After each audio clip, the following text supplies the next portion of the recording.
সম্পর্কিত এক উত্তেজনাপূর্ণ খবর ছড়িয়ে পড়েছে। বিশ্বের অন্যতম সেরা উদ্যোক্তা ও টেসলা এবং স্পেস এক্সের প্রতিষ্ঠাতা এলন মাস্ক নাকি ঢাকায় আসছেন, কিন্তু প্রশ্ন হচ্ছে সত্যিই কি তিনি আসছেন, এবং যদি আসেন তবে কেন?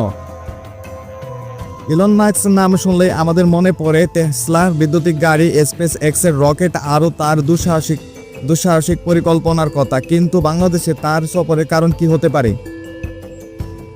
বিভিন্ন সূত্র থেকে জানা গেছে বাংলাদেশ সরকার ঢাকায় একটি আন্তর্জাতিক বিনিয়োগের সম্মেলনের আয়োজন করতে যাচ্ছে। এই সম্মেলনের ইলন মাস্ককে আমন্ত্রণ জানানো হচ্ছে। ধারণা করা হচ্ছে এটি দেশে একটি ও বিনিয়োগ খাতে এক নতুন উদ্যোগ উন্মোচনা করবে।